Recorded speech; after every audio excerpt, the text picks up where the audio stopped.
बचत र लगानी यी दुई शब्द त हामी सबैले सुनेकै हो हैन त? तर यिनीहरू बीचको एउटा सानो भिन्नताले भविष्यमा कति ठूलो असर पार्न सक्छ त्यो सायद धेरैले सोचेका हुँदैनन्। आज हामी एउटा यस्तै कथा मार्फत यो रहस्यको पर्दा खोल्नेछौँ। ल, एउटा एकदमै रोचक प्रश्नबाट सुरु गरौँ न त। कल्पना गर्नुहोस् है, दुईजना मिल्ने साथी छन्। दुवैको कमाई उस्तै, महिनाको ठ्याक्कै 20,000। तर 15 वर्षपछि एकजनाको जीवन जहाँको त्यही छ, अर्कोको जीवनले भने अर्कै उचाइ छोएको छ। कसरी भयो होला यस्तो आकाश पातालको फरक? आउनुहोस् यो पहेँलीलाई सँगै सुल्झाउँ। अब यो कथाको सबैभन्दा महत्त्वपूर्ण कुरा हेरौँ। राम र हरि दुवैको सुरुवातको बिन्दु ठ्याक्कै एउटै थियो। तलब उही 20,000, मासिक बचत पनि 5-5 र समय पनि बराबर 15 वर्ष। जब सबै कुरा एउटै थियो तब नतिजा यति फरक कसरी आयो त? हो, रहस्य यही कतै लुकेको छ। कथाको सुरुवातमा त राम र हरिको बाटो एउटै जस्तो देखिन्छ।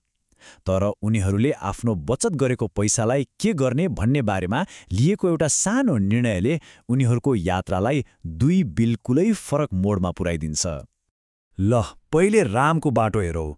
रामले हामी धेरैले सोच्ने जस्तै एउटा एकदमै सुरक्षित र परम्परागत बाटो रोजे, पैसा जम्मा गर्ने अर्थात् बचत गर्ने। उनलाई लाग्यो दुःखले कमाएको पैसा ब्याङ्कमा सुरक्षित राख्नु नै सबैभन्दा बुद्धिमानी काम हो। रामको तरिका एकदमै सिधा र अनुशासित थियो। निजी अफिसमा काम गर्ने, तलब आउने बित्तिकै 5,000 रुपियाँ झिकेर सिधै ब्याङ्कको बचत खातामा जम्मा गर्ने। 15 वर्षसम्म उनले यो नियम कहिल्यै तोडेनन्। एकदमै लगनशील, होइन त? र उनको यो अनुशासनको फल पनि देखियो।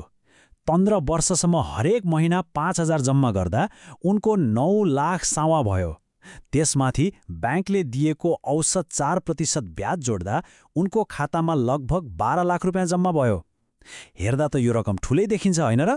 तर यहाँ एउटा नदेखिने शत्रु थियो, महँगी, जसलाई हामी इन्फ्लेसन भन्छौँ। यी 15 वर्षमा बजार भाव कहाँबाट कहाँ पुग्यो। हिजो जुन कुरा 10 रुपियाँमा आउँथ्यो, आज त्यसलाई 20 रुपियाँ तिर्नुपर्ने भयो। त्यसैले रामको खातामा 12 लाख त थियो, तर त्यो पैसाको सामान किन्ने शक्ति अर्थात् पर्चेजिङ पावर पहिलेको जस्तो रहेन। पैसा थियो तर मनको शान्ति र आर्थिक स्वतन्त्रता थिएन।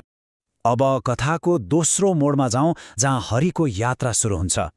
हरिले पैसा बचत गर्नुलाई पहिलो खुड्किलो मात्रै माने, अन्तिम गन्तव्य होइन। उनको सोच्ने तरिका अलिकति फरक थियो। हरिले पनि रामले जस्तै महिनाको 5,000 नै छुट्याए। तर उनले त्यो पैसालाई ब्याङ्कमा थन्क्याएर राखेनन्, बरु काममा लगाए। उनले एसआइपी मार्फत हरेक महिना थोरै थोरै गरेर शेयर बजारमा, म्युचुअल फन्डमा लगानी गरे।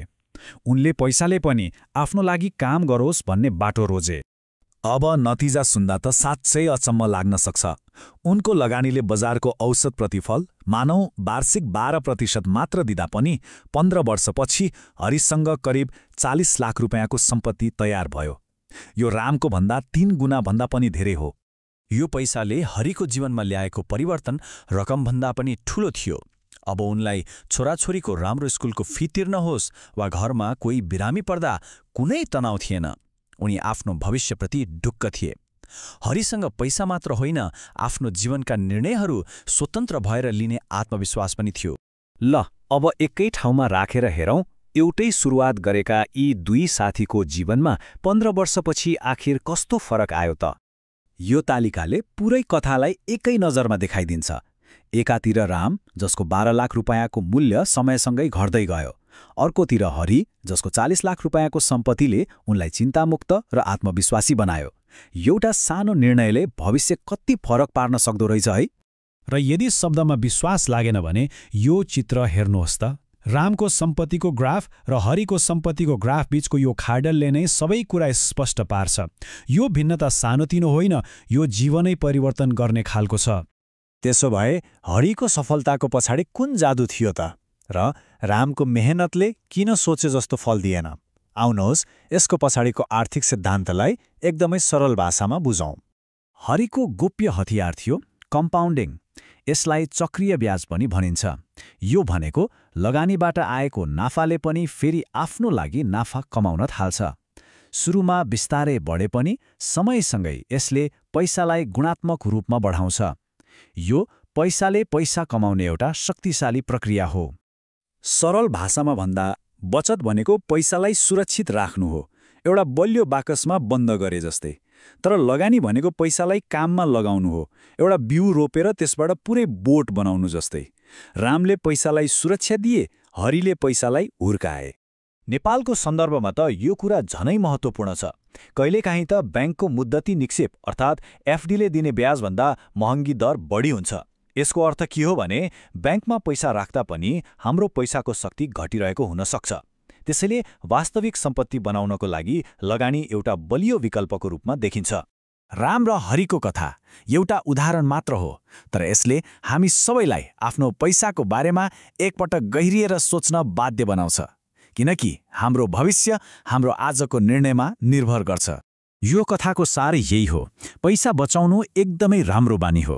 यो आर्थिक अनुशासनको पहिलो र सबैभन्दा महत्त्वपूर्ण खुड्किलो पनि हो। तर पैसालाई बचत मात्र गरेर थन्क्याउनुले भविष्यमा पछुताउनु पर्ने अवस्था हुन सक्छ। यो कथाले हामीलाई सिकाउँछ कि यात्रा सधैँ पहिलो पाइलाबाट सुरु हुन्छ, चाहे त्यो सानै किन नहोस्। आफ्नो वित्तीय भविष्यको बारेमा सोच्न र सिक्न आजैबाट सुरु गर्ने हो भने लामो समयमा त्यसले ठूलो र सकारात्मक परिवर्तन ल्याउन सक्छ। र अन्त्यमा यो प्रश्न आफैलाई सोधौँ, हामी आफ्नो जीवनमा कुन यात्रा तय गर्न चाहन्छौँ? रामको जस्तो सुरक्षित तर महँगीको मारमा पर्ने बाटो, वा हरिको जस्तो केही जोखिम लिएर आर्थिक स्वतन्त्रता र सम्भावनाको ढोका खोल्ने बाटो? निर्णय हामी सबैको आफ्नै हो।